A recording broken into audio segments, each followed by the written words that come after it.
to this session together.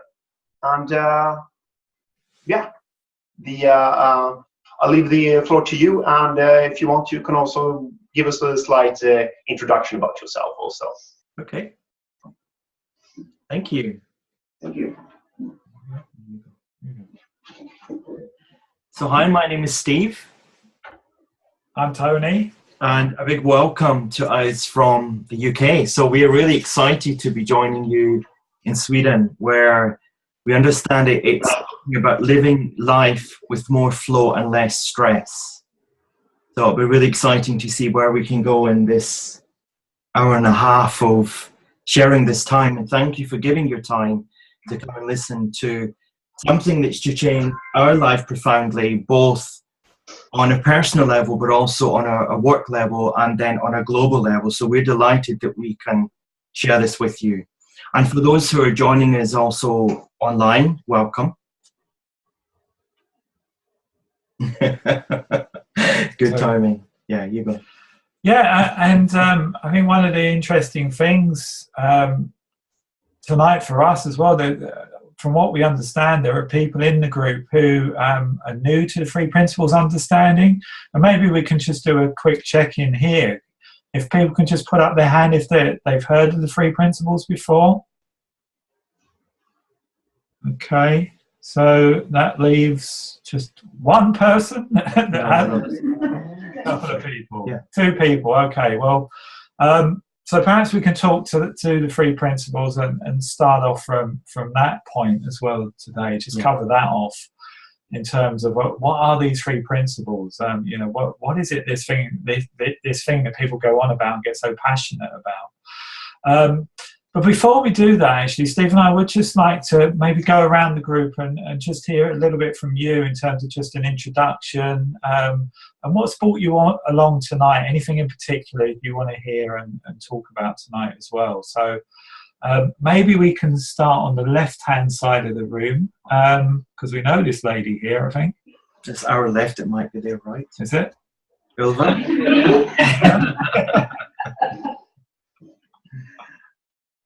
I have a question. You tape this session now? Yeah, we started the recording. Yeah, good. Yes, I'm Ylva.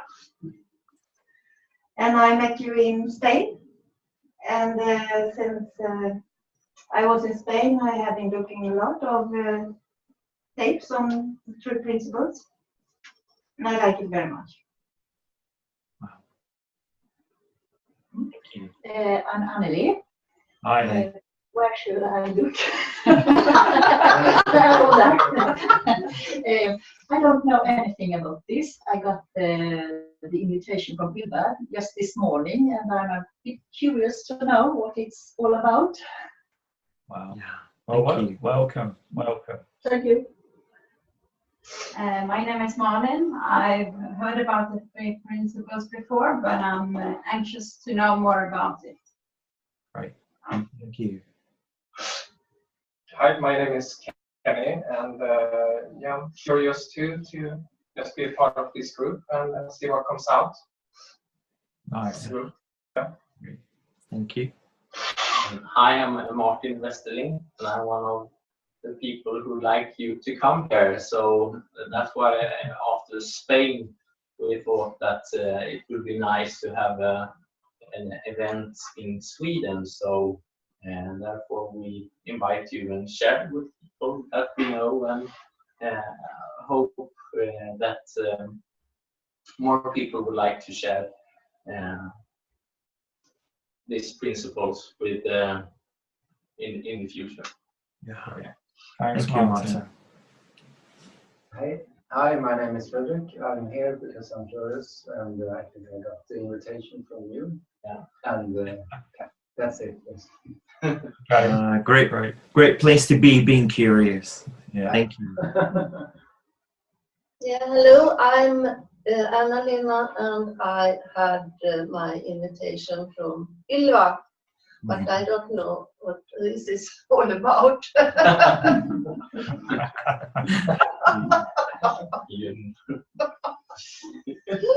Hi, my name is Johannes, and actually have a book on the three principles at home that I haven't read yet, so I have to start to do it this night. So, yes. Thank you. Okay. Yeah, my name is Sonny Loof. I have been in touch with the three principles now for about 4 or 5 years. The last year I have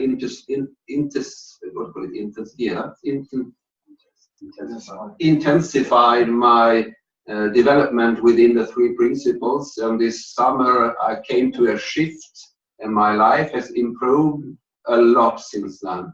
And even started to coach people within this knowledge, and I see a lot of results very quickly. Wonderful. Wow. Thank you.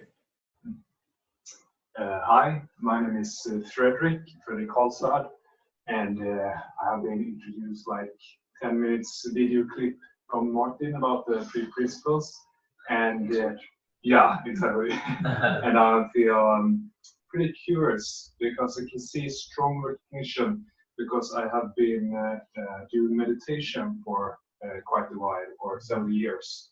So it'd be nice to see some modern approach to this three principle. Wow.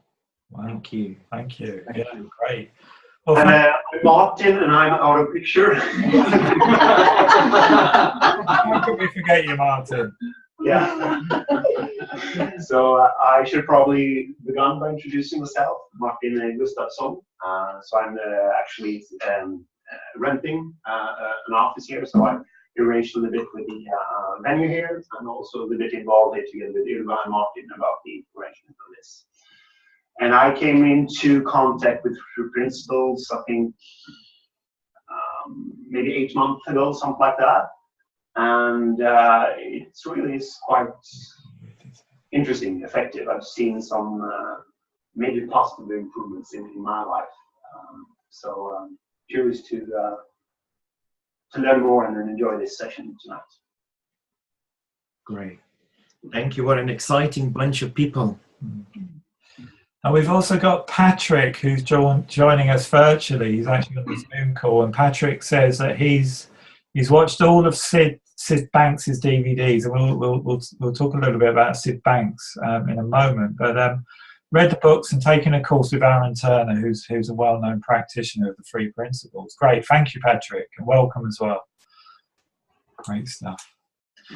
Well, I suppose probably the best place to start from is to talk a little bit about our journeys, because if it wasn't for the journey, we wouldn't be here now.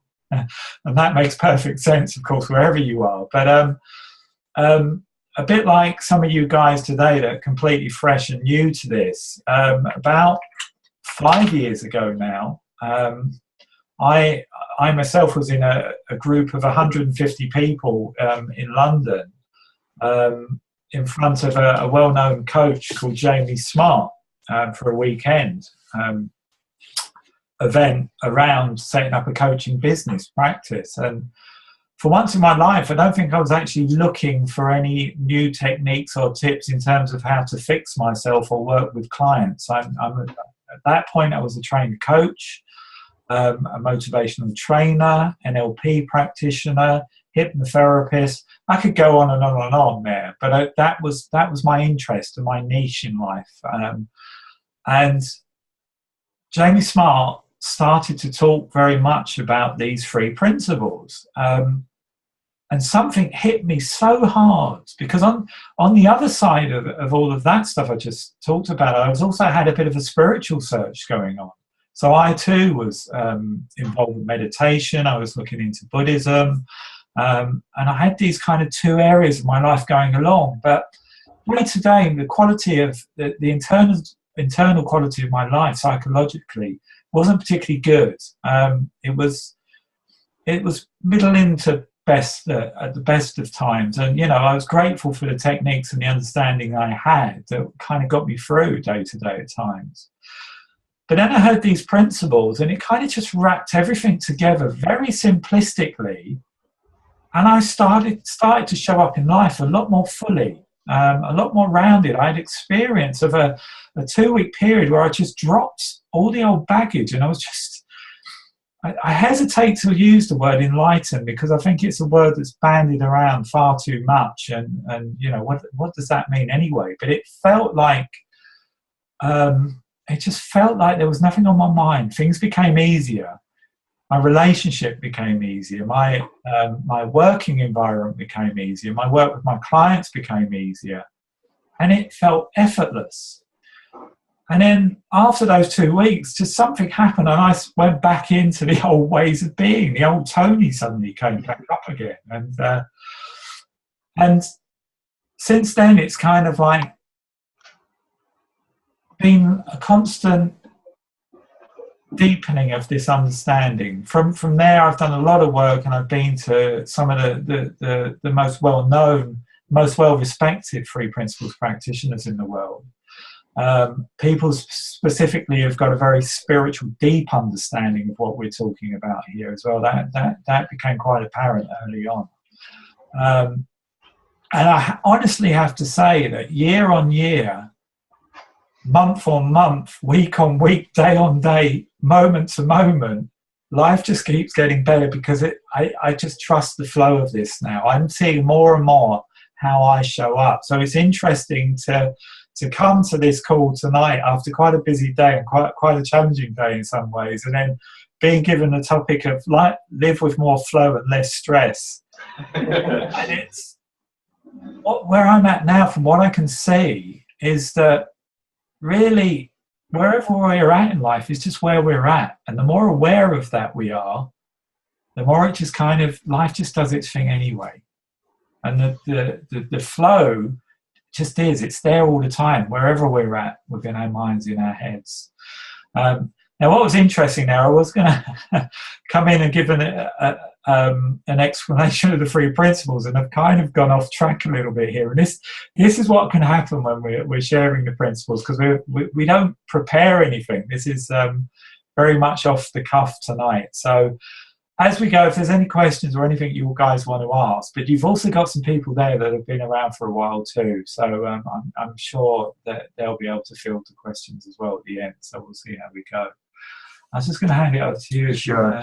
I'm just aware as well if there's anything, because obviously there's a different language that we speak. If there's anything that we say, don't sit there thinking, what does he mean? What were they saying? We will not mind at all any questions coming our way. There's no such thing as a silly question. So just as we're going along, this is your night to also make the best of the experience of us all being together. So if there's any questions that we feel we want to ask, we'll do that with you. So please, you're free to do the same back. So Tony had shared his experience and of going to London and sharing about this wonderful thing that he'd heard and what was going on for me. I'm psychotherapy trained. I'm also NLP, hypnotherapy, soul coaching. I've taught meditation. So I've always had a kind of spiritual discipline or practice. And when we say about spiritual, what we're meaning is about an intelligence. So rather than it being a fixed thing, it's an intelligence behind life. So I just want to say that as we're moving forward. So, but I was at the point of my life where I was working in London and living in Brighton, and what should have been a 50-minute train ride there and back each time was ending up sometimes 2 hours, 3 hours. So I was in so much thinking in my life that life wasn't nice. It just seemed to be kind of one foot after the next, was just one thought after the other. And of course, when I was in that kind of thinking, what it did was my stress levels became very high and I just wasn't enjoying life. So when changes came for me to leave that environment and be based more in Brighton, then I took that. So then round about that time, Tony was saying, oh, this thing is great, it'll be brilliant. I absolutely love it, you'll love it too. What I was hearing was yada, yada, yada, because my mind was still full. So anything else coming to me just was not making sense. Now, the government was given £1,000 to do retraining because of the changes that was going on. So I decided after 18 years to take a psychotherapy fresher. So I took a year and a refresher course of psychotherapy. So I was really focusing myself on that. And the more that Tony would come and say to me, oh, you should look at these 3 principles, yada, yada, yada. So each time I would hear Tony speak, that's all I would hear. And I was aware that I was becoming very irritated. And what I didn't like, though, was that I prided myself on not being like that, but always giving space for people to be heard. And here was me so not doing that. So that was the first thing I noticed, was that, well, each time Tony talks about this, I get upset. So I wish he would stop talking about this. That was the kind of thought pattern I had at that time. But as time went along, there was a member of Tony was managing a housing project with the homeless then. And there was a particular member of staff who was being rather difficult. And each time I'd speak to Tony, he'd, oh yeah, this is going on. And I'm asking her to do one thing, she's going off and doing the other. And it's great what she's doing, but we need to be doing this. And then all of a sudden that stopped. When I'd say, how is this person doing? She's still doing what she's doing. And it's okay. Now, the word curious was used twice in our check-in. And that's what I became.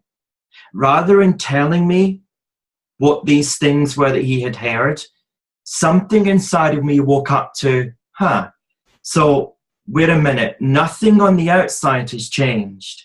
The work environment is still the same. Yet Tony's a lot calmer. Tony's okay with this. What's that about? And my yada, yada, yada didn't like it, because I was seeing something different, and he was not telling me about these 3 principles anymore. And I've gone on to recognizing that moment, that when we say that life is inside out, something inside of me woke up to a truth, that it wasn't about Tony, but it was about me. And this was something that I had been aware of many times in my life before. But because of our natural ability to think, which is one of the principles being thought, then we can get so lost in our thinking and our thought storms that we look outside of life to change things, to, if I move house, if I change my job, have a better relationship, if only those people would stop doing that, if only Tony would stop telling me about these 3 principles, then I would be okay.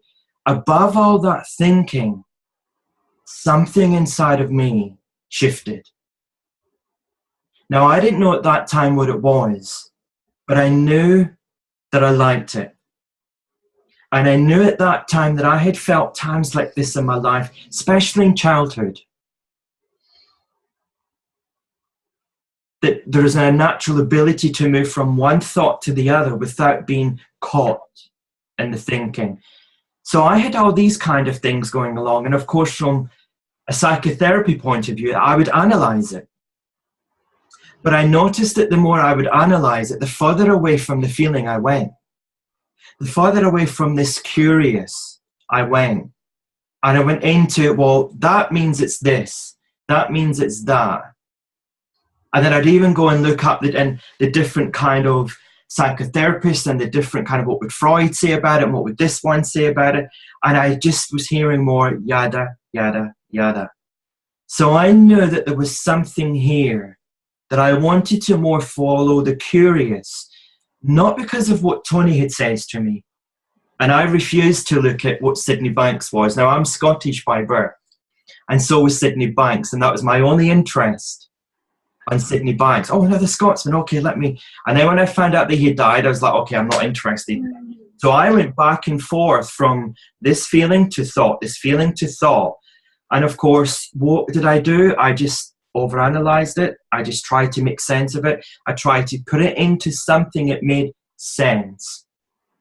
And of course, that might have been okay for a week or two.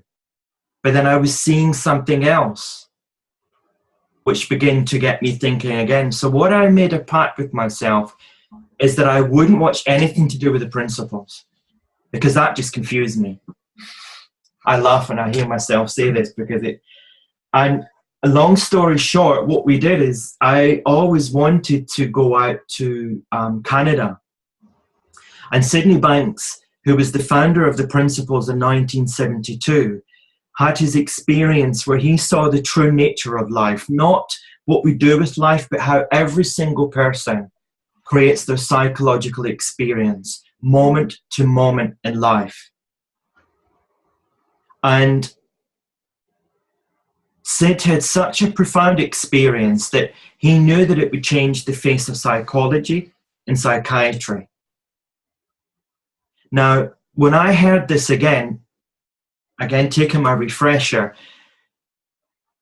when we went out to Canada, I was sure that I would just go along to the school that Elsie Spittle and Chip Chipman run on behalf of Sydney Banks. I thought that I would go there for the first day and not have to go for the rest because I just wouldn't like it. And I go along for the first day, and still to this day, I don't know what I heard Elsie say. But the feeling that I spoke about at the beginning, and this wasn't a feeling as in I'm feeling good. I was feeling great, but it wasn't just like, oh, this is a nice feeling. There was something different about the experience of how I was hearing them speak. And that's what, again, got me curious. So, not once did they mention what the three principles are. They spoke about life. They spoke about living from your passion. They spoke about living from your personal truth. And it was all very nice. But again, I was still thinking, well, yeah, okay, yeah, I've done, yeah. And then this feeling inside of me got so strong that that's when I started to listen. My listening to them was analyzing, was trying to put it into a box. But once again, I felt something stir inside of me that I started seeing things differently. I've gone on to say the experience was like coming home. And what I mean by that expression is in that moment, I felt no personal thought. I felt the feeling behind life, which is one of the principles which we call mind. So Sydney Banks at the beginning didn't want to call them anything.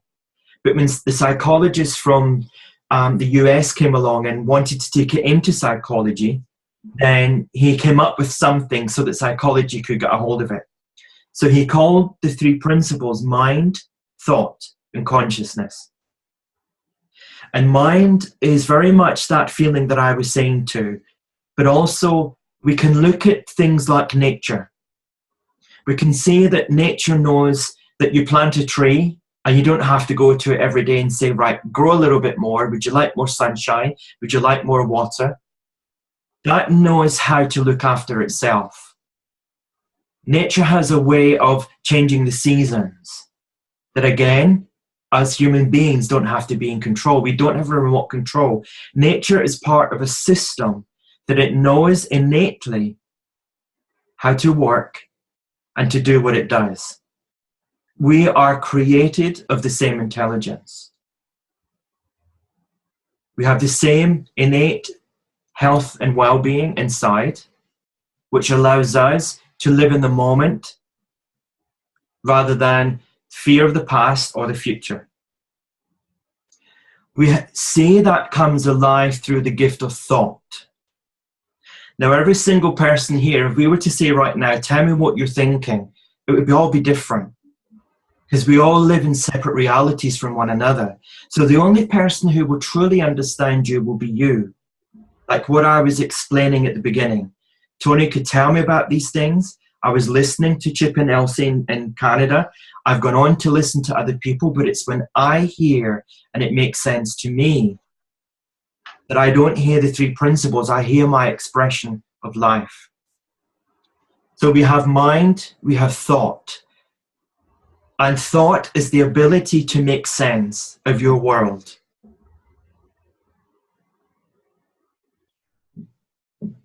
And then we have consciousness. And consciousness is our feelings, our mood. And our consciousness naturally, you know, like the tide when you stand at the ocean and you see the waves coming in and out, That's how our feelings are. We weren't created to be like 100% in a good mood. That's something that we've convinced ourselves where we became a little bit lost in psychology by thinking, I have to be a certain way, rather than being in the moment of how you're expressing yourself through the three principles. So mind, thought, and consciousness allows every single one of us to understand life as an expression of an intelligence system bringing you life in the first place, but giving you the ability to know that your heartbeat will still continue, your internal organs will still work, you're listening to what we're saying, life is still going on outside of this building, but yet you're making sense of it in your world where you are right now. So when we begin to talk about the principles, we see that life is inside out. We are the creator of every experience that we have. Which means that if life is inside out, that even though life is going on outside the building, that does not determine our well-being. It does not determine our moods. Now, I didn't like that at the beginning because I like getting a little bit fed up and pissed off at people at times. If I used to be out driving in the car and someone would cut me up, I'd like to say, oh, why did you do that for? And now, actually, that has nothing to do with them. It's how I react to it. So I didn't like that. That was still part of my yada, yada, yada at the beginning. But the more that I begin to realize, wait a minute, so if I am responsible, if every person is responsible for who they are, then aren't we truly incredible? No matter what we've gone through in life, something inside of you has got you to where you are today. That's what we're excited about getting to know. Because there you begin to understand your own innate health and wisdom. Not because we've told you or anybody else in the principles field, but because it's you. And then behind this person who's sat there listening to us now, there's the intelligence bringing life to you. So when we begin to see that there's a flow coming through us, there isn't any stress there. It doesn't know stress. The intelligence behind life is a formless energy. It cannot be damaged, it cannot be broken. Which means that inside of you is a wisdom. It's so pure, it cannot be damaged or broken. And no matter what experience that you have been through in life, and no matter what thoughts that you have when you think about someone, and you might feel really kind of upset or angry, then that's you creating it in the moment. The experience may not be happening only through the gift of thought. Now, the more we see this, the more we begin to bring self-empowerment back to ourselves. We innocently get lost by looking outside, believing that that's where we need to change things. But what Sydney Banks uncovered was that that's where psychology had gone wrong, innocently. Believing if I change my job, believing if I have a different relationship, I have a better pair of shoes, I have a nicer handbag, all those things, believing that that would make us feel better. But really, when we think about it, it's nice to have new clothes.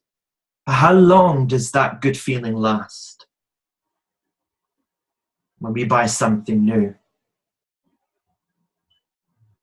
So when we begin to see that things outside of us does not have a long-lasting, sustainable change, yet there are still moments in life that we're just happy with life.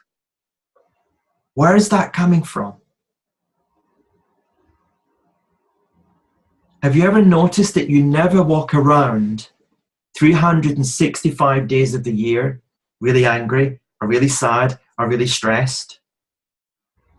And when we begin to look at this, we see the buoyancy of who we are, that we can dip into feelings of being a little bit upset to being happy and then okay, and then maybe staying a little bit upset a little bit longer, but then you might pick up the telephone from someone or watch something on the television and we end up laughing and we forget why we were upset.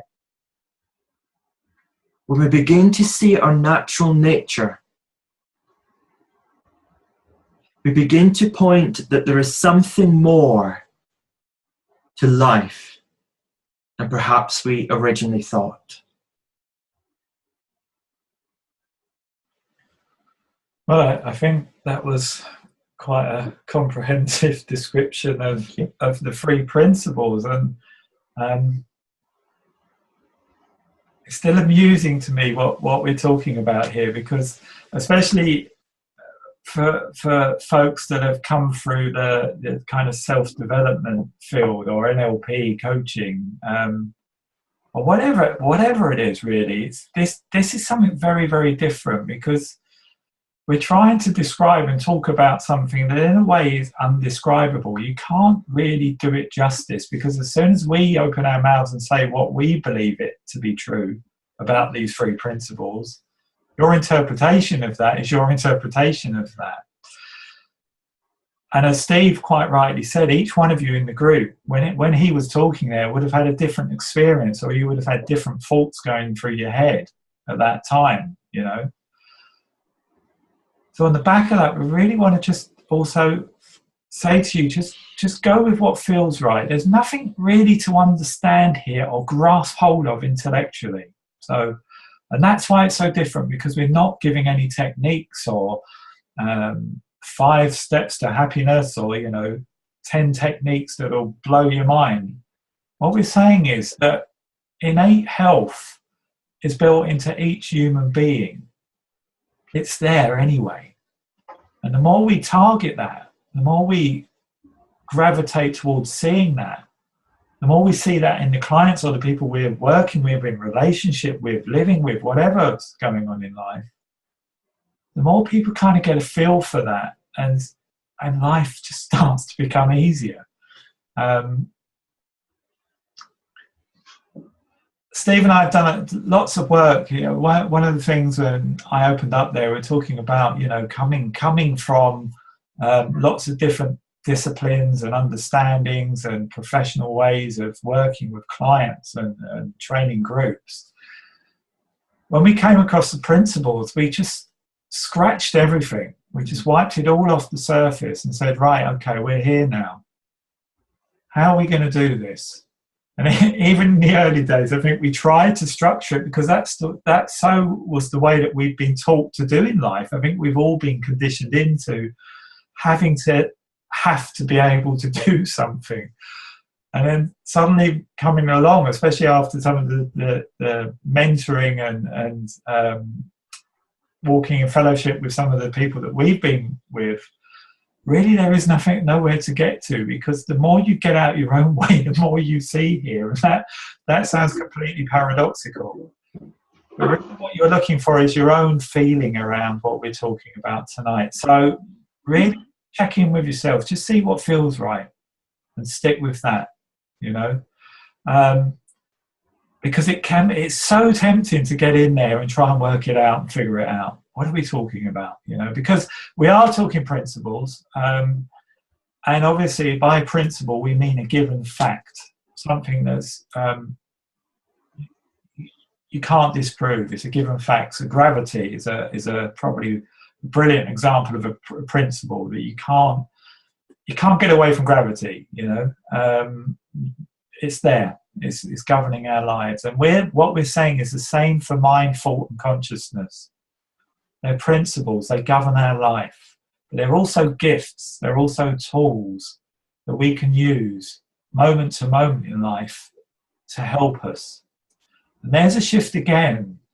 From the past, I thought the hand that I was dealt in terms of my life and the way I thought about life was kind of fixed. I might be able to get something fixed or get something realigned better through therapy or using techniques. But now I see, whoa, no, thought is a constant flow. We're actually capable of incredible thought.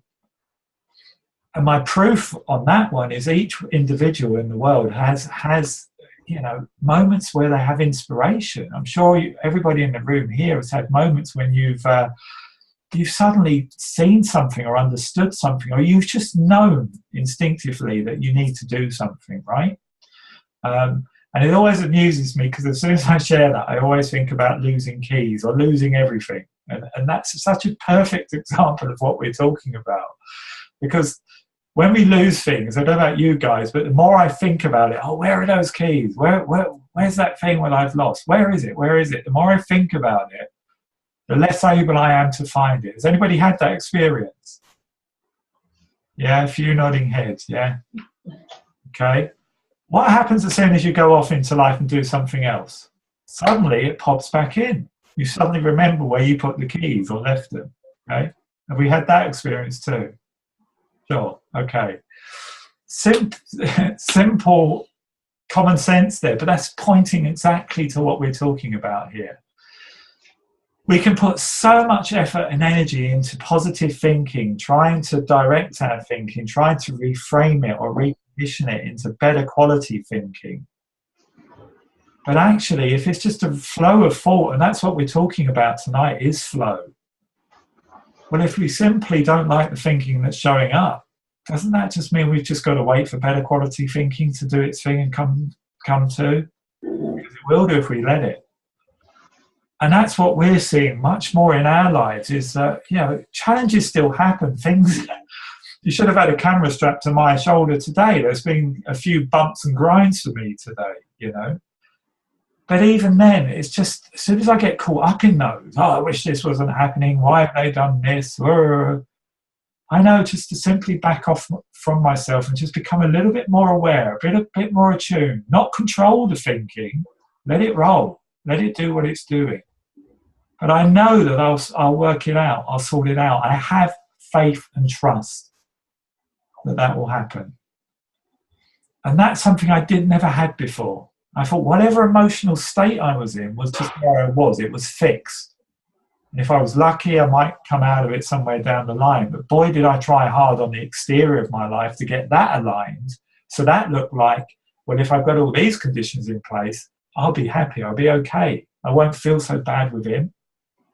What happened each time I went out into the exterior world and tried to change those things, as Steve was saying, pointing to earlier on, nothing changed. Momentarily it was like, yeah, that's great, I'm happy now, I'm happy with where I live, or I'm happy now, I'm happy with this relationship. But the same old thinking would come back too again, thinking that I was taking as very real, very solid. Now the difference now is that I recognize that I still get that heavy thinking at times, and I'm much quicker just to catch it and let it just roll by, a little bit like the clouds, the dark clouds going across the sun. Okay? Sun being like our innate health, our well-being. It's always there, regardless. And just trusting that flow, knowing that's the potential for every single one of us. And we could share many examples of the work we've done with clients and especially some of the groups of people that society would deem to be beyond help, people that have been homeless or with mental health problems. Steve and I have done a lot of work in those fields as well. And boy, we've seen people wake up to themselves and get themselves out of all sorts of difficulties just by cutting loose. And still, to me, to this day, it's still remarkable that in the work we did, in the groups that we took, we didn't talk directly to the issues they were facing. We were having a similar conversation to what we're doing tonight. Something stronger woke up inside some of these guys, and when they came back in, they became the teacher. They were showing us how they were showing up and facing challenges and getting their life back on track bit by bit. Why might that be? Because the constructs of their thinking that held them prisoner in those worlds of disadvantage, if you like, had fallen away. They'd started to loosen up. Sure, they still came in at times with that heavy thinking about life, but again, they were quicker to kind of back off from themselves, seeing that, oh, it's my thinking about this, not the actual situation that's causing the problems. Does that make sense to people? Are people getting a bit of a feel for what this is about? A few nodding heads. Okay. If there's any questions that you may want to ask at this point? Any yada yada yadas going on?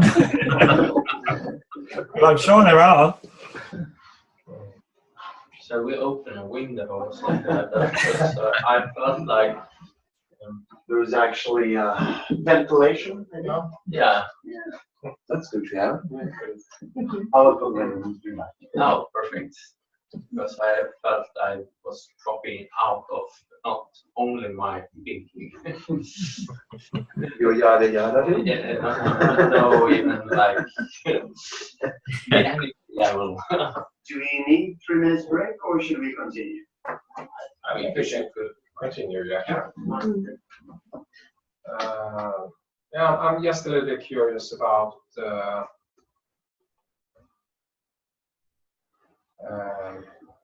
it's so easy in the beginning with this knowledge that you try to do something with it all the time. I know you've been addressing that.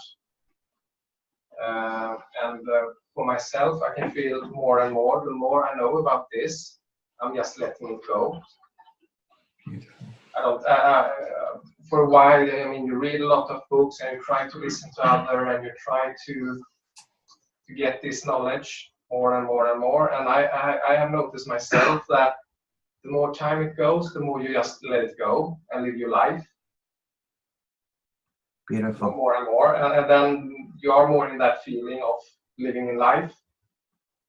So you're not trying to analyze it and everything. Yeah. Do you have like an own, like in the beginning, I mean, when you started up, you're trying to think about it, okay, how does it work? And you're trying to grasp it with the old knowledge you have. Yeah, I know I certainly did, and because I had spent 23 years in the human growth and potential development field, trying to be a better therapist, trying to be a better person, and here was someone, and I soon realized that the thinking that I had in my life, that there was nobody out to get me more in life than I was to get myself. With the thinking that I had created moment to moment, with the thought patterns that I held on to and still believed, even though things happened maybe in childhood, I would still bring it back into my present. The beautiful gift that the principles give, every single one of us, it's the unlearning of who we think we are, who we've made up. And the part that we've made up is of the ego. You know what the ego is? E-G-O. So it's our inner critic. It's the part that we weren't born with. Nobody was born with an ego. The moment that every single one of us was born. So we came from this perfection of being inside a womb, where our whole world was taken care of. Really, I guess in lots of ways, we were in true mind, we were true intelligence, where we had nothing to think or do. We were just in a space, just being. And then all of a sudden, depending on how we come into the earth, and then we start noticing instantly through the gift of the principles that there's something going on outside. And Sid went on to say at that moment, we became contaminated by the outside world. Because we started using the gift of mind, thought, and consciousness to make sense of, now we know, why am I cold or why am I hungry? At that point, we didn't, but we soon get to know that if we cried, we got attention. So that's, again, something was outside of ourselves. And that's how we in society believe that everything has to be on the outside, coming into us to make sense of the world. So we had to learn all that.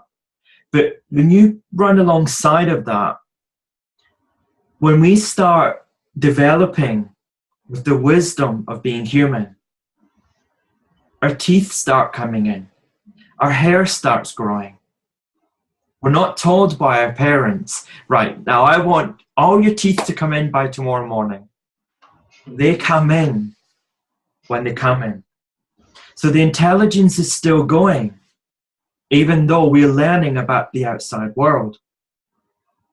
So when we look at that all along, this misunderstanding that we may have got lost in, there's still been something inside of us, like you beautifully expressed there. The more that you kind of stop analyzing, I've said it's like it's the unlearning of who I thought I'd made up by the ego, my self-identity, that it's held me prisoner and captured many a time. But the more that I see that I innocently reacted out of the level of consciousness, the level of thought that I had at that time, then immediately some more of the weight off my shoulders was released. That when we can see that no matter what experience, we've showed up and done the best that we could at that time, given the level of thought and consciousness. We reacted with all we thought we could. But yet we're saying right now in this moment, without us personally bringing our own personal thinking to it, nothing has control over us until we give it the permission to do so. Now, the more I saw that, the more my shoulders got broader and lighter. The more that I said, well, I can let go of those yada, yada, yadas. I was the one who was keeping myself with that because it wasn't tying into what I thought it should have. When I looked at psychology, it didn't make sense. Yet, it's through the spiritual nature, the formless intelligence bringing us life, that psychology is created in the first place. There is nowhere where we look where the principles are not bringing everything alive. The chair that you're sitting on, someone had a thought of that design. And they had the feeling, yeah, I'll make that design. And you're sat on it. So when we begin to look around us, that, okay, so everything in life, everything has an energy, it has a feeling to allow me to be the best that I can. Then there's the curious we were talking about at the beginning, that we forget, well, how does that happen? I know why some of the things happen. I know why the ocean comes in and out. I know where the moon does that to allow the ocean to come in and out. But I don't see the little bit of cord or wire attached to it to pull it in and out. I see there is an energy, it's doing it because I can stand in the ocean and see it. So I kind of see it, but I don't 100% understand it. What I've got to realize, it's not always important to know everything. And I realized before that I did. I was an inquisitive mind. I wanted to know the psychology of everyone. From a child, I was curious, how did people think, behave, and act? Why did my friends cry at that happening and other ones didn't? Why would ones laugh at some when they fell and some wouldn't? I was always, as a child, very curious. And I guess I didn't lose that, but then I took it and put it in the box of trying to make sense of it. And since hearing the principles, I've thrown the box away. There is no box. It's just something I made up. And it's just allowed me to be just in that moment of seeing, does this feel right? Yeah, kind of. I don't know why, but let's just see where we go with it. Let's just see. Rather than not needs to make sense, let's just see. Let's just relax into it and just see. So it's a very different way of seeing the world and not having to make sense of it, but only understanding what I can in that moment. I don't know, is that answered for you? Yeah. Thank you. Yes. I think as I was listening to Steve there, what really came to my mind again is what we're talking about here is the creative. And I hesitate to use the word potential because I see it as more than potential. Potential suggests there may be something there. But what we're saying is there is something there. if that makes sense. So we're talking about an intelligence behind life that's there. It's a given. It's there. It brings, as Steve so beautifully speaks to, brings nature alive. Brings the world alive. Brings us alive. One of the things that really got my attention in the early days about this, I heard facilitators talking about, well, what happens when you cut yourself or you injure yourself? The body kicks into action and it heals itself. You don't need to do anything. You might need to give you a little bit of help, but actually it knows what to do. All our organs are doing what they do. We don't have to interfere or, ask our spleen to do a little bit more right now. It's just doing it perfectly. It's what it's designed to do. And what we're talking about here is that possibility, again, of just cutting loose from our everyday life and looking at, well, life supports us. It is us. There's a natural flow to life. It brought us into this world and it carries us through this world, if we know. And it seems to me that when we start looking in that direction, I want to say magic happens, but I don't want to put people off, because that can sound a little bit woo-woo and a little bit out there. But life does start to, things happen. You just know who to talk to or what to do or where to go, or in our case, where to move to. So many stories go with this over the last 4 or 5 years, But also looking back and seeing, well, maybe it was always that way anyway, and seeing where I stepped out of my comfort zone, things would fall into place and happen anyway. It's just being bold enough and brave enough at times to override that ego thinking that Steve spoke about, because that sometimes does its best to tell us we're not good enough or we'll fail.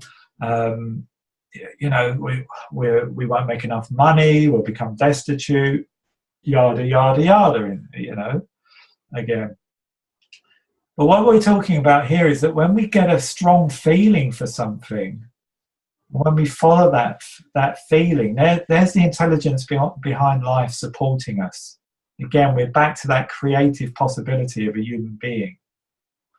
And some human beings are shining examples of that creativity constantly.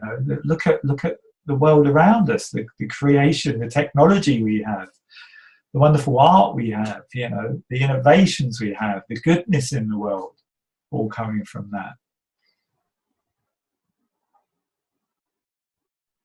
And really just trusting, again, I'm back to that trusting. That's what is within us here. So it's just, I just wanted to put that out there. That's what we're talking about here. Curiously enough, as well, if you're new to this and you're sitting here and you're thinking, well, I don't know what they're going on about. They just seem to be talking a lot, and I don't get any feeling for them. They're telling me to listen beyond the words and listen for a feeling. But curiously enough, some of the people, including this guy sitting next to me, were the rebels, who really didn't get much at first either. And just let it be. That's all I'm saying, because you could be hit in a second with an insight around this. You might see something. You might see something fresh and new that helps you in your own life, that just illuminates life a little bit more and helps you to see how you've been showing up or how you might a little bit differently. The second thing I wanted to talk about, as Steve was sharing there as well, another word that kept coming to me was the word neutrality, being neutral. Because we're using a lot of words here as well. We're using the word spiritual, which for some people might get very interested because we're using that word. Some people might put a God connotation on it in terms of good or bad, whatever that might be. And some people will just don't want to go near that word spiritual. But what we're talking about is a neutral spirituality. Okay? We're not putting any meaning on it. We're not showing up and saying, well, it looks like this and it's a big God and yet you have to worship it. If that's right for you, that's right for you. We're not questioning that. But what we're saying is just be open to that. It's just a very, it's a given fact. We don't know why we're here as human beings, why the world has been created the way it is, why nature does what it is. It just is. It's a mystery, and it will remain a mystery. But the more in tune we are with that mystery, the more accepting of that we are. Again, we're back to flow and less stress in our lives. Okay, trusting. Actually, we're designed to be creative beings. The very creativity of us brought us to life in the first place. So if we look more to that, that starts to show up in life. I guess that's what I am saying. But also the word neutral in terms of consciousness and thought as well, the other two principles, you know, as well as mind. But neutrality in terms of thought, because what we're saying here is day to day, we still have some quite negative thinking at times about things. Some old conditioned thinking might pop to the surface. But the difference here is we're much more neutral with it. So it's what happens next. Kind of like, oh, right, well, I feel really bad about this, but it's kind of like, well, but I don't need to go any further right now. I'll just back off of it. I become more aware. I become the observer. Because consciousness goes up and down. And it looks to me, and it makes sense to me, and through some of the insights I've had, it seems to me that sometimes consciousness is very high, and from a high level of consciousness, I feel great. And other times consciousness can be quite low. And on the surface, I might not feel so great. But I'm a lot more neutral to wherever I am. There's nowhere to get to, because if I attach myself to feeling great with a high level of consciousness, what's going to happen when I don't feel so good? I'm going to want to get back there, if that makes sense to people. So I just want to really introduce that idea of neutrality. It's almost like, I remember describing this a few years ago, and I don't know whether this will translate well, but, well, not that we're translating here, because I'm trusting your English, your understanding of English, but do you guys know Velcro strips that you kind of fasten clothing and stuff?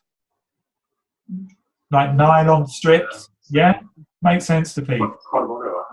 Oh. Okay. Well, to me, fault can be like that. You know, it's kind of like a fault might come in. I don't know, a negative fault, like, oh, I really don't want to get out of bed this morning. Life sucks, right? That fault in itself, you can't control that. It's just there. It's on the TV screen of the mind, okay? The reason I'm talking about Velcro strips is, like, in my experience, pre-having this understanding, what came next would attach itself to that initial fault.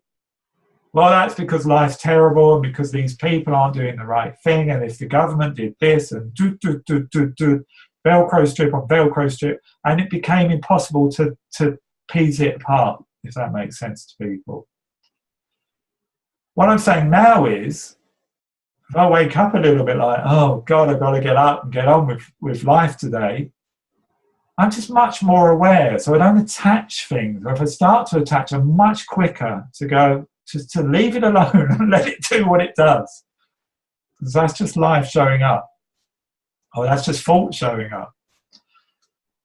But we're also talking about a quality of thought beyond personal thought. That's very much personal thought, egoic thought, thought from the ego, conditioned thought, however you want to put it, right? The type of thinking that a therapist would spend a lot of time trying to help you to make sense of, okay? But we're saying that that's just happening on the screen of your mind. That's just happening. It's going. It's doing its thing.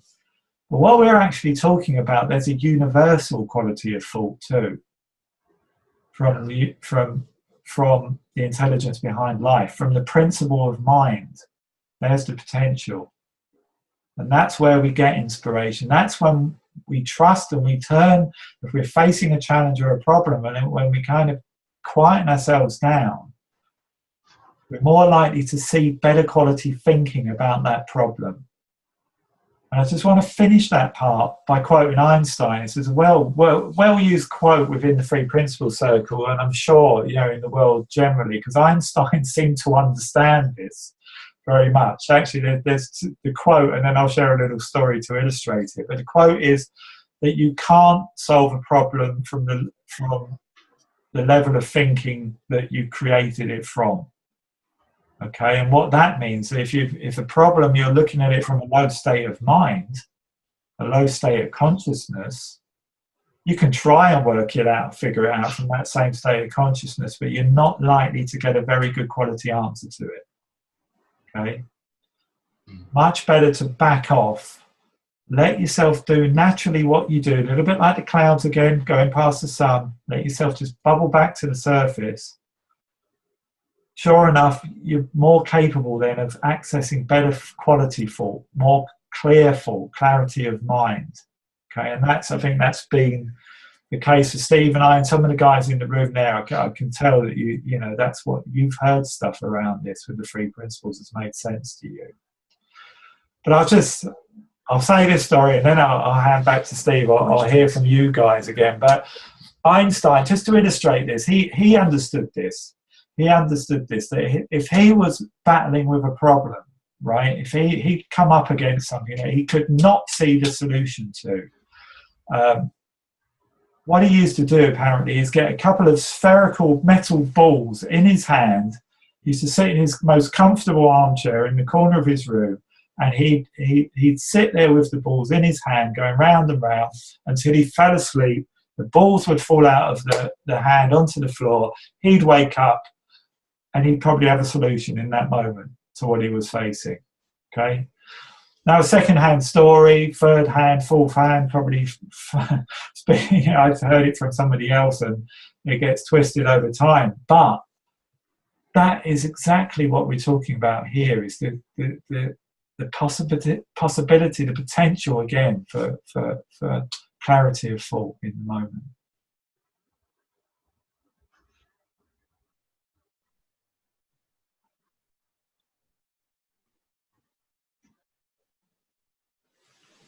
So we're just wondering, is there any more questions or comments? Fredrik, you are new in this. What's the spontaneous thoughts? Have you seen something that you didn't know before? Or? Yeah, I think so. Do you like to share? Well, it's just that to let things come and go in the thoughts. Yeah. So because sometimes you are quite aware that you got stuck, but and you don't know how to actually get loose on it. So that would be interesting to do better. Yeah. Per se. Be able to do that. To lose the stuff back. Yeah. But I think we are also like animals, and we are like ethereal thoughts. What you say, like looking for, let's say, things that are hunting you down, or I mean, the brain could treat you like that you are triggering on what you say, threatening. Yeah, the Stone Age brain of running away, escape. Reptile. And I think you can get quite tricked by this.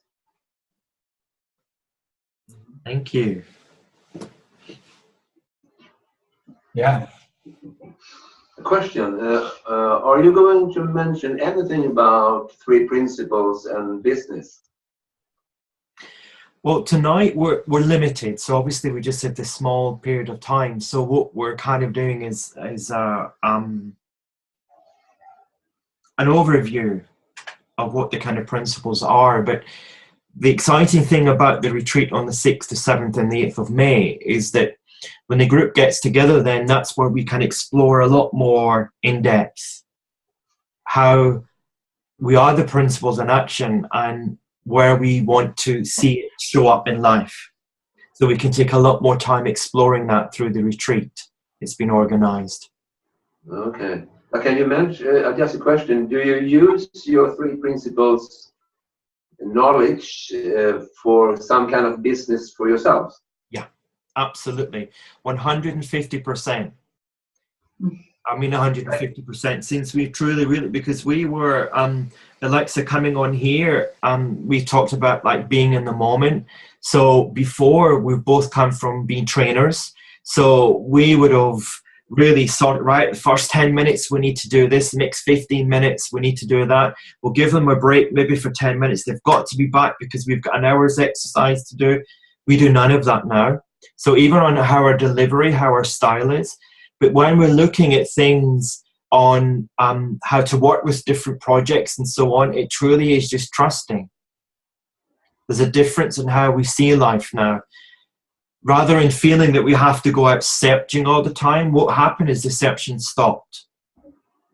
We realized that when you begin to see that the flow is coming through you, and it is every single person, then there's an alignment there that allows the world to look differently, yet similar, because there is a connection that we still all hold.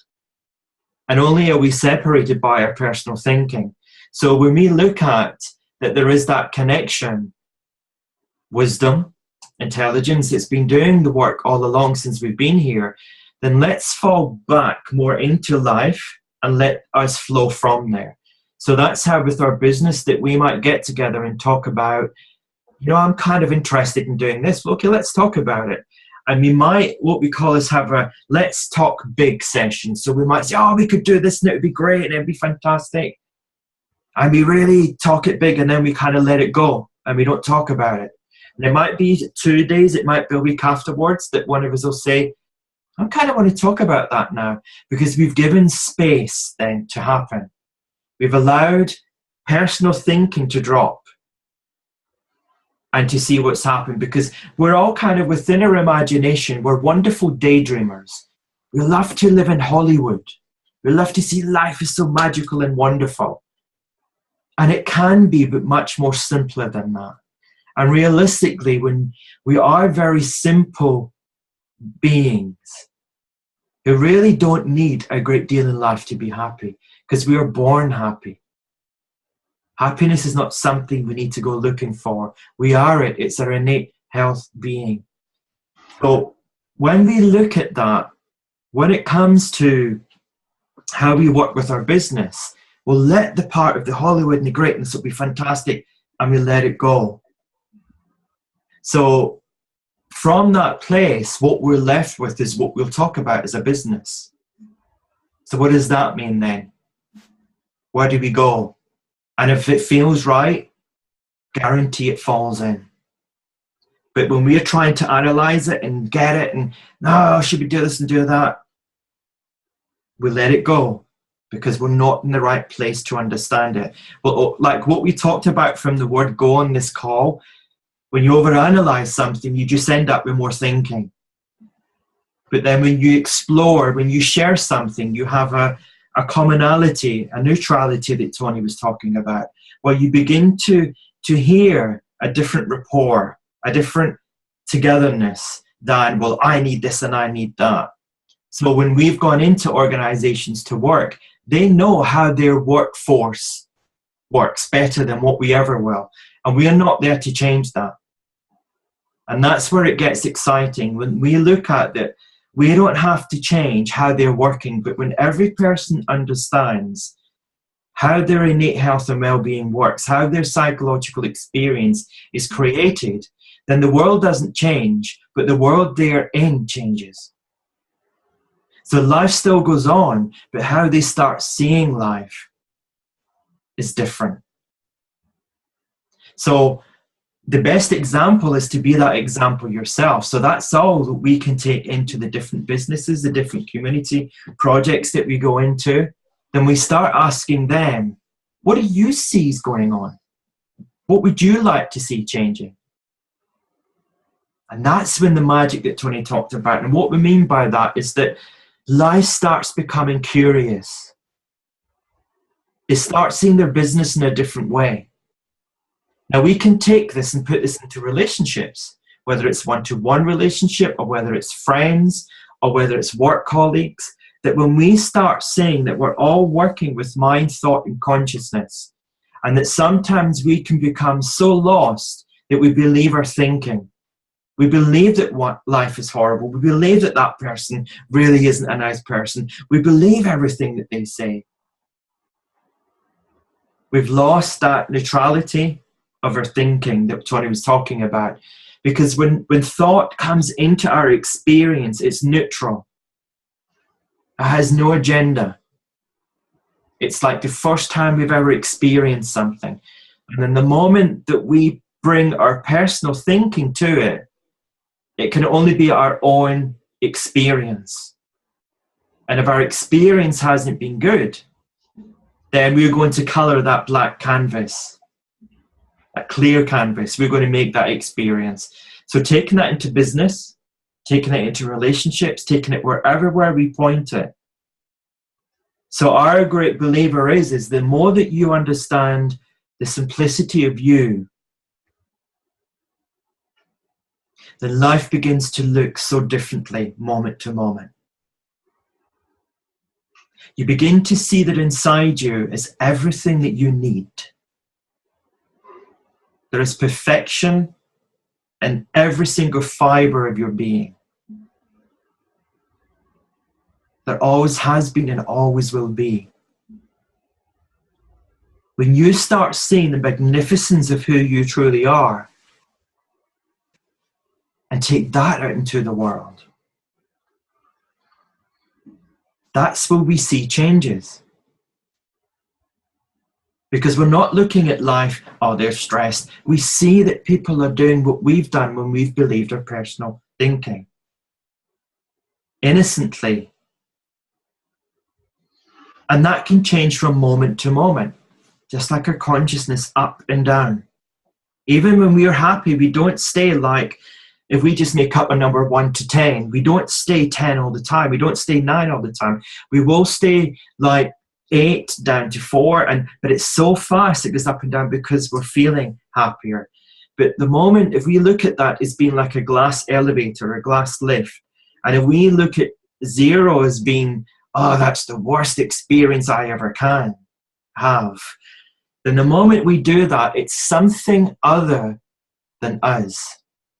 And that's where we believe we're separated. We've disengaged ourselves from our intelligence. And the moment that we feel separated, it's like being in the water and you can't swim and you don't have your rubber ring. You're just splashing. And you're not getting anywhere, you're just creating more waves. But the moment you recognize that actually I can float, I'm designed to float, then we just float. The water supports us. In fact, have you ever, anybody ever been whitewater rafting? So, correct me, I hope you've been told this, but when you're actually going on whitewater rafting is when you go on the dinghy and you're going down the really choppy water and it's really throwing you around. Well, what you're told when you're whitewater rafting is that if you come towards a rock, lie back and go with the flow. And then when you come to it, your feet will touch it and you can push off and go around it. You're not told to scream, oh my God, there's a rock. How do I get out of here? Help! You're told to lay back, and let the current take you. And that's what we're saying with mind, thought, and consciousness. The more that we see there's a problem, the bigger it gets. And then before we know it, it's someone else's problem. And someone else has a problem and someone else. But if we lie back and let the experience of life flow through us, we'll soon see when the rock or the boulder comes up and we'll go around it. And the more that we see that, the more that's the experience we have. Rather than life having control over us, we see that it's the other way around and there's no need to control. It's just to go with this flow with less stress. And we see how we're truly designed. And that truly is built, I really feel this, for magnificence. I don't think we were ever created to play small. I think that's what we've made up. I can't do that because, or I haven't got the right color of hair, or my eyes or I'm too fat, or I'm too this and I'm too that. And what does that do? It fluffs up the ego because it has more ammunition. It has more things to tell us the next time. But the spirit within doesn't feel that in its expression. So we can have that thought and just let it go, knowing that the next thought it comes along is neutral. And then the next thought is neutral. And then the next thought is neutral. Every heartbeat, you're gifted with a neutral thought that has no experience by what you put on it. Now there's the excitement about life. How would your life be showing up that way moment to moment?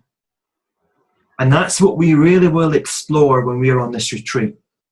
Because the great thing about being on retreat, I mean, in this moment here, we're like trying to get so much in this period of time. But when you have those 3 days of coming together, when you can really just be in space, then it's where you're giving yourself an invitation to get to know who you truly are. We talked about it's the unlearning. So it would be a time for unlearning all these expectations that you've created in your life. It's a time for really, who am I? I don't mean who your name is, but truly, who am I? If I have this wisdom and this intelligence inside of me, then how can that flow more through me then? And that's the exciting thing, because we absolutely love bringing groups of people together. Because then it becomes about you. It's not just about Tony and I. We will gladly and happily share to our heart's content. We absolutely love speaking about the principles.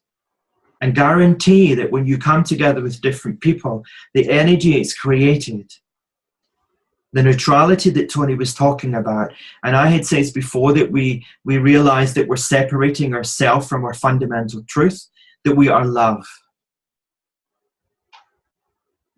There's no conditions on that. We are love.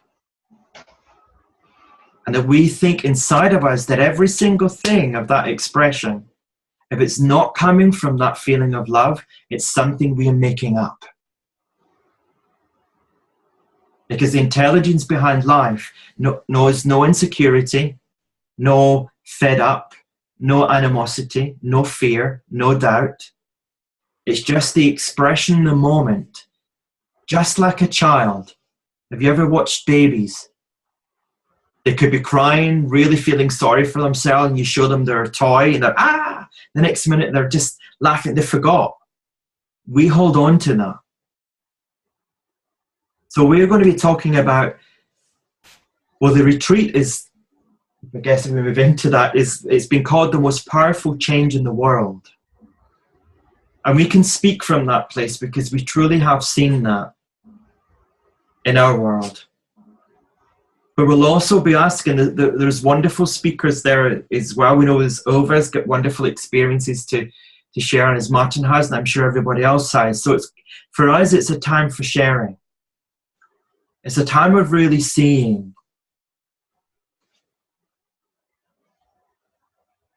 And I don't mean with these eyes, but I mean from within yourself.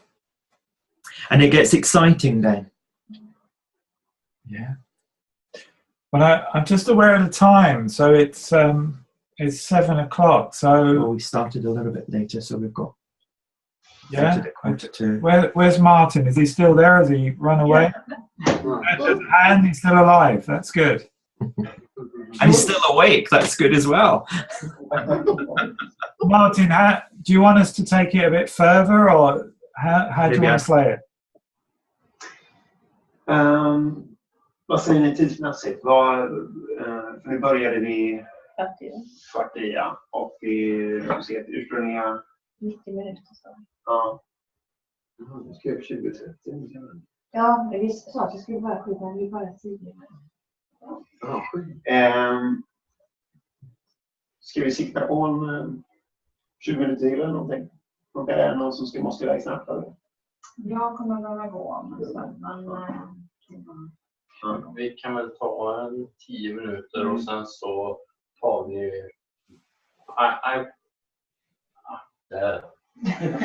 many languages. I would suggest like 10 minutes with your wrap up like this conversation, and then we can have some questions and answers about the retreat actually. So we make a distinction of yeah. So maybe even if we like to use those first 10 minutes to share if we have any thoughts, or in this group if the person wants to share or something. I think that could be a good thing to make it personal, interactive. So something. Just before we do that, can I just give an example of the power of thought? Yes.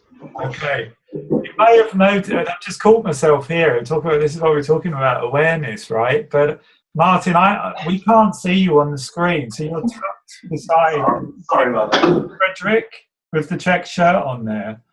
We can't see beyond Frederick. So, and that's fine. You don't need to move. It's okay. But the interesting thing is, when I said, Martin, are you still there? I moved around almost like I could see you through the computer. Yeah. Yes. Myself. And it's kind of like, well, how's that going to make any difference? So there you go. That's what we're talking about, the power of thought showing up, right? There's a real live example of, thinking in motion. So silly example, but I just wanted to share that. So. Yeah. Thank you. Anybody else like to share thoughts, some words, or what they feel or experience, or anything? Would like to say something? Johannes? No, nothing really. Okay, good. Right. Somebody else? No? Good.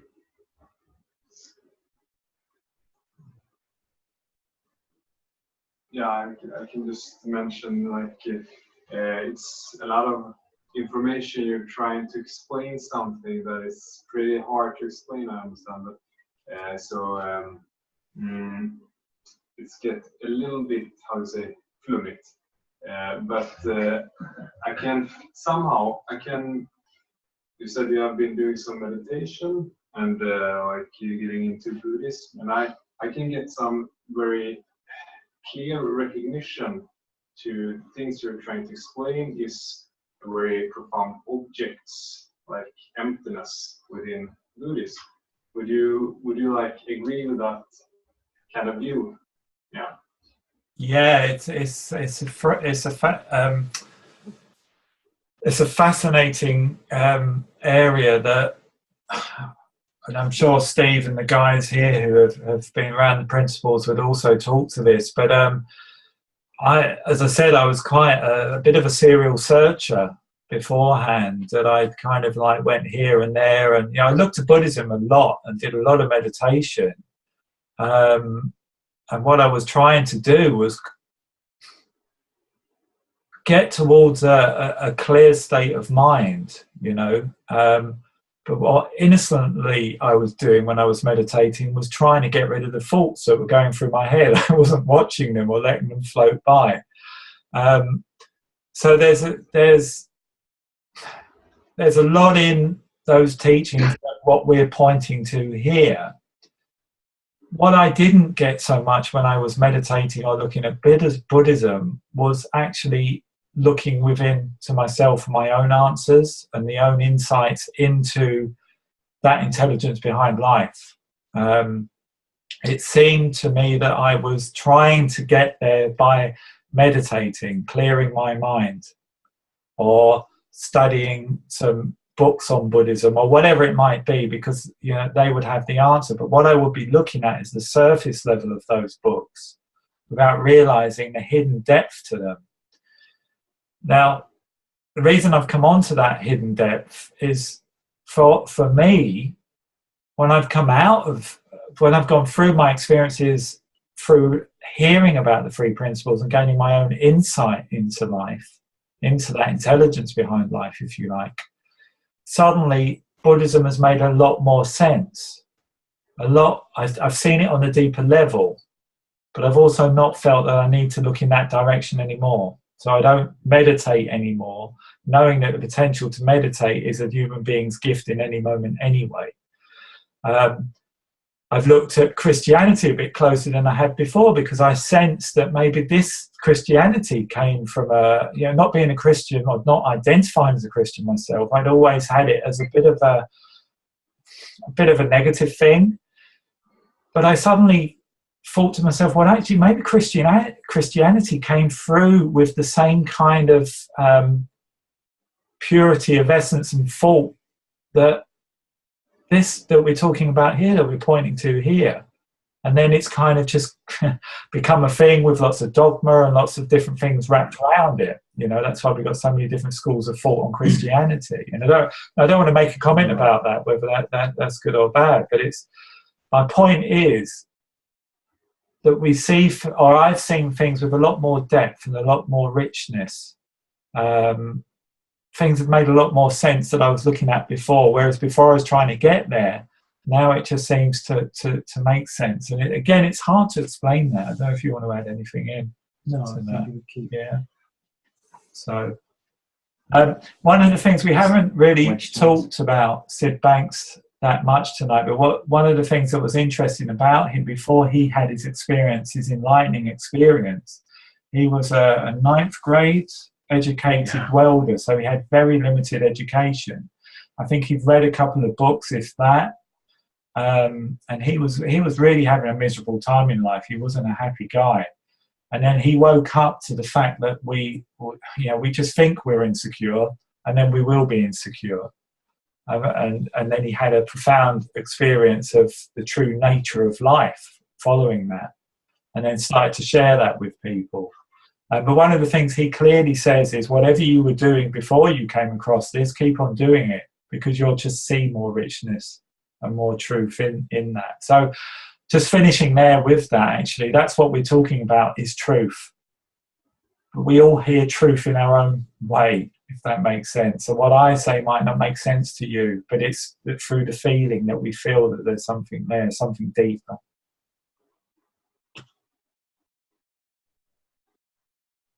I was just thinking about another thing. I think Sid Banks has said, there's nothing to do, there's just something to see. Yeah, beautiful. Yeah. And I can also personally relate to what you just were talking about from the example, not actually from Buddhism, but and relating to what you said, Tony. It's first contact I had with the 3 principles. It was nice, but it took a little bit of time for me. The first instance that I really didn't land. But then the next instance, I just felt that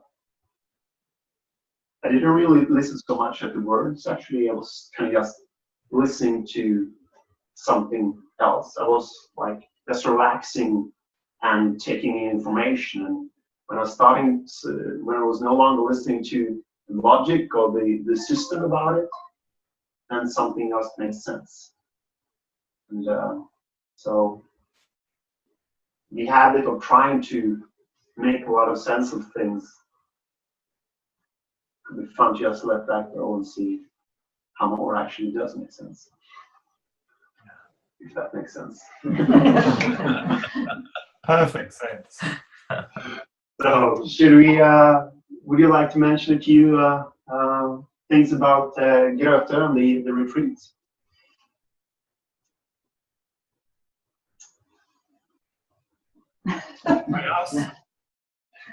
Yes, if you, please. Relate your thoughts and those kind of retreats. So it's on the 6th, 7th, and 8th of May. I'm not going to say where it is because my Swedish isn't very good.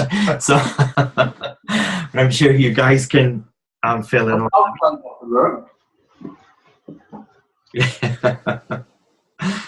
And I've kind of touched on it a little bit, that for us the excitement is being able to take where we've explored through this call even more easier, even more simpler, and having the time to feel the breath of life behind it all. So when you have this time here, it's like, okay, we want to get this across, we want to get that across, this would be great.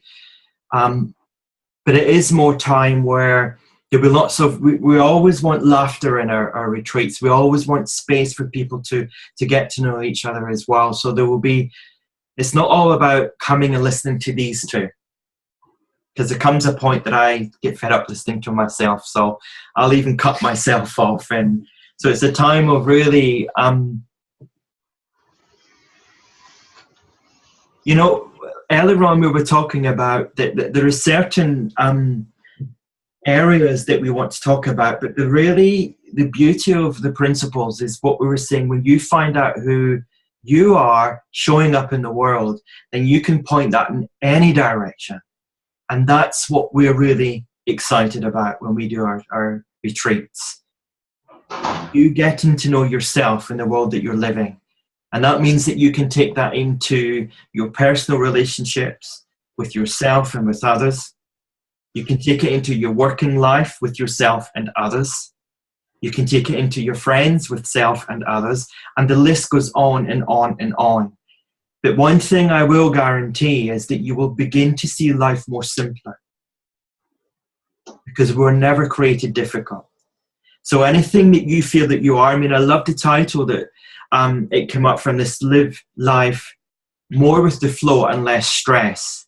So we're not going to talk about what stress is. We all know what it is. We've all experienced those moments. So why would we want you to go through stress again, telling us about how stressful you felt when you were experiencing stress? We're going to look at the opposite of that.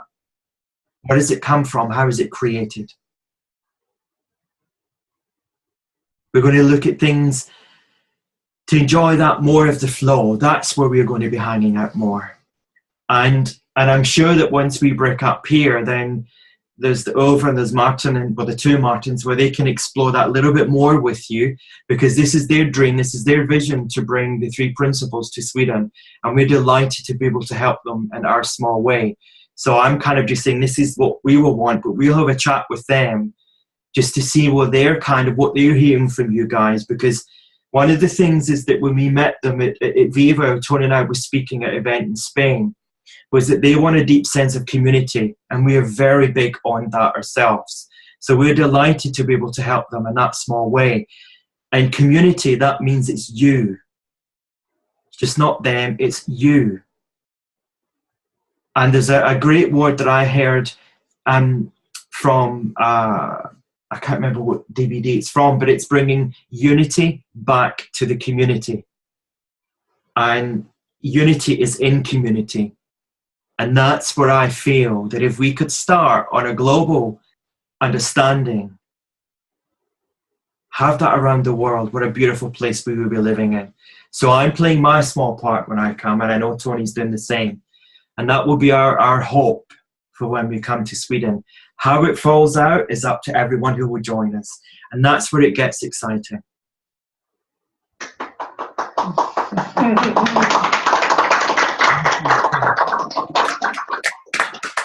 Okay, so if we begin to bring this, and we'll close this one down, and then you can have your chat. But thank you so much for giving us the time and for listening. And just remember the moments when I started off saying there might be moments of yada, yada, yada. Remember, it's only yours and it'll soon pass. Look forward to living life with more flow and less stress. Yeah. And we hope to see you all on the 6th, 7th and 8th of May in that place that Martin told you. That would be great. And actually, we have this early bird. It is 4,000 Swedish kronors, and that's include. Ylva, you have the content of what you will have, like full board. It's a very nice place. It's renovated, and I heard that the food is very good at that place. And it's in the Swedish archipelago. Yeah. Nice. Outside of Gothenburg. So we'll be there. Yeah. So thanks again, and we wish you a wonderful rest of the evening. Absolutely. And see you soon. See you. Bye-bye. See you. Thank you very much. Bye. Bye. Bye.